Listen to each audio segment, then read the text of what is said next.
बिस्मिल्लाहिर्रहमानिर्रहीम। अस्सलाम वालेकुम पाकिस्तान। दोस्तों, टॉपिक वही है कि हम पाकिस्तान के लिए क्या कर सकते हैं।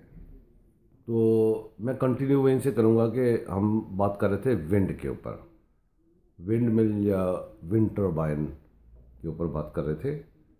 तो विंड से थोड़ा नीचे है, तो आपको पता है जब हवाएं चलती हैं तेज़, गर्दो गुबार उड़ता है, तो उसमें आप देखते हैं हवा में शॉपर्स उड़ रहे हैं, गंद उड़ रहा है, पता नहीं पेपर्स उड़ रहे हैं, क्या कुछ उड़ रहा है। तो हम लोग ये इसको इसके लिए एक प्रॉपर रिसाइकलिंग प्रोग्राम दे सकते हैं। इसकी पूरी टेक्नोलॉजी और रिसाइकलिंग की लेटेस्ट टेक्नोलॉजी वो दे सकता हूँ मैं। और इसके अलावा मुझे जो जितनी वेस्ट हैं उसमें लिक्विड वेस्ट, उसमें केमिकल वेस्ट, उसमें जितनी दूसरी वेस्ट है, इनसे भी हम इलेक्ट्रिसिटी पैदा कर सकते हैं इजीली। उसकी सारी टेक्नोलॉजी मैं आपको प्रोवाइड कर सकता हूँ। तो विंड मिल और जो वेस्ट है, वेस्ट से हम काफ़ी सारी बिजली पैदा कर सकते हैं। वेस्ट के अंदर जब आप वेस्ट की बात करेंगे, जो हमारे सीवरेज नाले हैं ये भी वेस्ट ही है। तो इसमें बहुत सारी गैस है दोस्तों, जो कि हमारी हवाओं में बीमारियां फैला रही है। वही गैस हमारे लिए नेमत है, वही अभी जहमत बनी हुई है। जो हमारी बाहर रूढ़ियाँ पड़ी हैं, बहुत जो गंद पड़े हुए हैं, वो सारी हमारे बीमारियां पैदा कर रही हैं। उसी को हम अगर प्रोसीजर कर लेंगे, उसी को हम यूज़ कर लेंगे, तो वो उसी में से हम बहुत सारी नियमतें दरियाफ्त कर सकते हैं और उसकी सफाई, मुल्क भी साफ़ हो जाएगा। तो हम पाकिस्तान के लिए क्या कर सकते हैं। तो आज की इस मीटिंग में हमने ये बात की है इस वीडियो में कि हम जो वेस्ट है, जितनी किस्म की वेस्ट है, उसकी रिसाइकलिंग का सिस्टम और उससे एनर्जी पैदा कर सकते हैं। और इसको जहाँ छोटे छोटे, जितने छोटे और बड़े शहर हैं, उन सब शहरों की जितनी वेस्ट जमा होती है वो वहीं पे छोटे प्लांट्स लगें और वहीं पे वो इस्तेमाल हो जाएगी। और इस तरह हमें बहुत सारा फ़ायदा हो सकता है।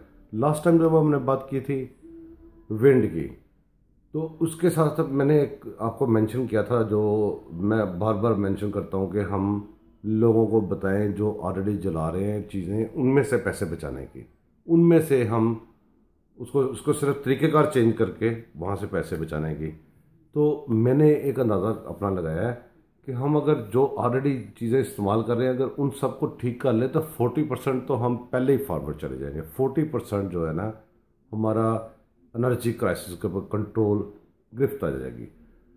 तो मैं इसके एंड पे एक छोटा सा क्वेश्चन मेरे जहन में आ रहा था बार बार, वो ये था कि मैं कभी कभी सोचता हूँ कि ये जो लोग हैं हमारे सियासतदान, उसमें नवाज शरीफ साहब ले लें, उसमें इमरान खान ले लें, उसमें कोई भी ले लें, सिर्फ मेरा क्वेश्चन ये है कि आप ओवरसीज़ पाकिस्तानी किसको समझते हैं। जो आपके चेलों के चेले हैं, जैसे नवाज शरीफ साहब आएंगे 10 दफ़ा आएंगे, 10 दफ़ा के आप रिकॉर्डिंग निकालें। आप कभी गौर करें, इमरान खान 10 दफ़ा आया होगा तो इमरान खान के 10 दफ़ा के बंदे निकालें जो उसको वेलकम करने आते हैं, जो वहाँ पे कैमरे के आगे पीछे होते हैं, वो वही इनके खबारियों के खबारी होते हैं। नवाज शरीफ साहब आएंगे, वही ज़ुबैर गुल, वही उसके चेले, वही सब कुछ। तो नवाज शरीफ साहब भी सिर्फ उन्हीं लोगों को ओवरसीज़ पाकिस्तानी मानते हैं, और इसी तरह दूसरे लोग भी। तो खुदा के लिए, जो आपको नहीं मानता या जो दूसरे को मानता या दूसरे को भी नहीं मानता, वो भी असल में वो ओवरसीज़ पाकिस्तानी है। उसमें उसके लिए, उसके पास हो सकता है पाकिस्तान के लिए ज़्यादा दर्द हो, लेकिन वो जा ना सकता हो कहीं पे, इन लोगों के साथ टाइम ना वेस्ट कर सकता हो। तो मेरा क्वेश्चन इन सियासतदानों से ये है कि आप लोगों ने अपने गिर्द जो होल बनाए हुए हैं, आपके पास वही लोग रह जाते हैं। यही वजह है कि आप 10 साल, 20 साल, 30 साल नवाज शरीफ साहब ने वो गुजार दिए हैं ये सियासत में, इमरान खान ने 17-18 साल गुजार दिए हैं, दूसरे लोगों ने गुजार दिए। इनके पास वही बंदे हैं, वही कभी बढ़ जाते हैं, कभी कम हो जाते हैं। इसकी वजह यही है कि ये दूसरे लोगों को पाकिस्तानी भी नहीं मानते, ओवरसीज़ पाकिस्तानी तो दूर की बात है। तो but come back to the point, हम जो बात कर रहे थे, हम पाकिस्तान के लिए क्या क्या कर सकते हैं।